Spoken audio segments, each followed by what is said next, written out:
తాబేళ్లతో కుందేళ్ల యుద్ధం. ఒకరోజు ఒక దట్టమైన అడవిలో ఒక కుందేలు మరియు తాబేలు ఇద్దరూ కలిసి బాక్సింగ్ రింగ్ లో బాక్సింగ్ చేస్తున్నారు. అలా చాలాసేపు బాక్సింగ్ చేశాక ఇద్దరూ అలసిపోయి అక్కడే పడిపోయారు. కానీ వాళ్ళు ఇద్దరు కలిసి గొడవ పడుతుంటే మిగిలిన జంతువులు అన్నీ కలిసి వాటిని ఎంకరేజ్ చేసేవి. ఆ అడవికి దగ్గరలో ఉన్న ఒక సరస్సులో తాబేళ్లుకి ఎక్కువ అధికారం ఉండేది.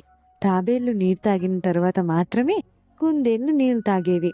అలాగే అడవిలో ఒక పెద్ద రెడ్ లైన్ ఉంది.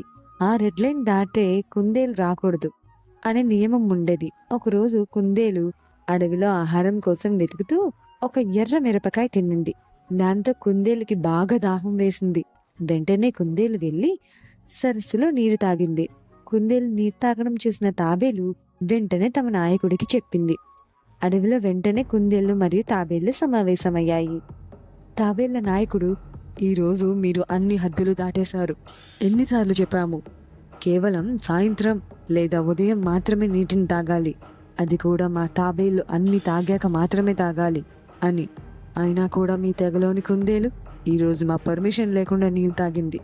దానికి శిక్షగా వచ్చే ఆదివారంలోపు కొండకి వెళ్ళి గుహలో ఉన్న తేనె తీసుకురావాలి, లేదంటే అడవి నుండి తరిమేస్తాం అని చెప్పింది.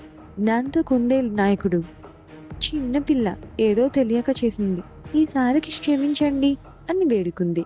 అయినా కాని తాబేళ్లు ఒప్పుకోకపోవడంతో కుందేళ్లు, అయితే మరోసారి యుద్ధం చేద్దాం, గెలిచిన వారిదే ఈ అడవి, ఓడిన వారు ఇక్కడి నుండి వెళ్ళిపోవాలి అని కోపంగా చెప్పింది.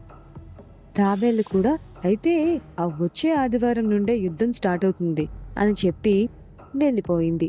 ఆ కుందేలు గుంపులో ఉన్న చిన్న కుందేలు ఆ గుంపు నాయకుడిని, అయ్యా, అసలు మనకి ఆ తాబేళ్ళకి ఉన్న గొడవేమిటి? అసలు మనం ఎందుకు సరస్సులో నీటిని తాగకూడదు అని అడిగింది. ఆ నాయకుడు, ద్వాపర యుగంలో తక్షుడు అనే పాము భారీ నుండి ఈ అడవిని శ్రీకృష్ణ భగవానుడు కాపాడాడు. దాంతో ఈ అడవిలో ఉన్న జంతువులన్నీ కలిసి ప్రతిరోజు కృష్ణుడిని దర్శనం చేసుకొని ఆయన సేవలో ఉండేవి.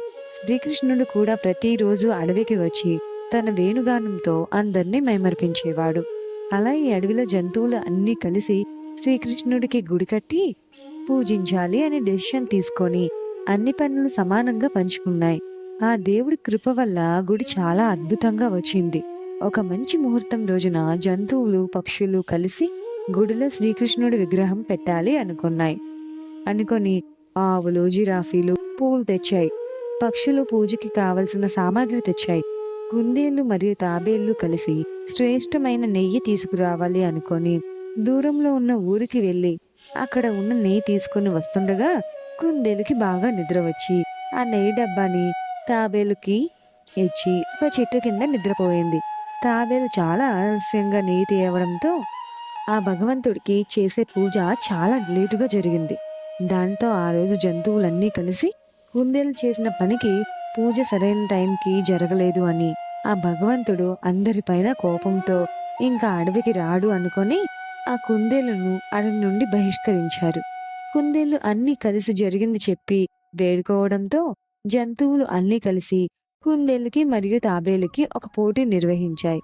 పక్క ఊరు నుండి నెయ్యి త్వరగా తీసుకువస్తే వారి దేవుడి పూజకు అర్హులు అని చెప్పారు. తాబేలు మరియు కుందేలు చాలా ఫాస్ట్గా వెళ్ళి నెయ్యి తీసుకొస్తుండగా కుందేలు వేగంకి నెయ్యి మొత్తం కింద పడిపోయేది. దాంతో కుందేలు మళ్ళీ వెళ్ళి తెచ్చేది. కానీ తాబేలు మాత్రం నెమ్మదిగా నడుస్తూ త్వరగా గుడి దగ్గరకు నెయ్యి తెచ్చింది. ఆ రోజు నుండి తాబేళ్లు మన కుందేళ్ల పైన పెత్తనం చేస్తున్నారు. అలాగే ఆ రోజు జరిగిన తప్పు వల్ల కుందేలు మరియు తాబేలు మధ్య జరిగే పోటీలో ప్రతిసారి తాబేలే గెలిచేది అని కుందేళ్ల నాయకుడు మిగిలిన కుందేళ్లకి చెప్పింది. ఈసారి జరిగే కుందేళ్లు తాబేళ్ల యుద్ధంలో గెలిచి ఆ తాబేళ్ల పొగరు అణచాలి అని డిసైడ్ అయ్యాయి. సండే రోజు తాబేళ్లు మరియు కుందేళ్లు అన్నీ కలిసి యుద్ధం చేసేకి రెడీ అయ్యాయి. కానీ అంతలోనే పెద్ద వర్షం రావడంతో యుద్ధం ఆగిపోయింది. ఎంతకీ ఆ వర్షం ఆగకపోవడంతో కుందేళ్లు యుద్ధం విరమించుకున్నాయి. అలాగే నేటికి కూడా కుందేళ్ల మరియు తాబేళ్ల పోటీలో కుందేలు గెలవలేదు. నమస్తే పిల్లలు, మీకు ఈ కథ నచ్చితే లైక్ చేసి సబ్స్క్రైబ్ చేయండి.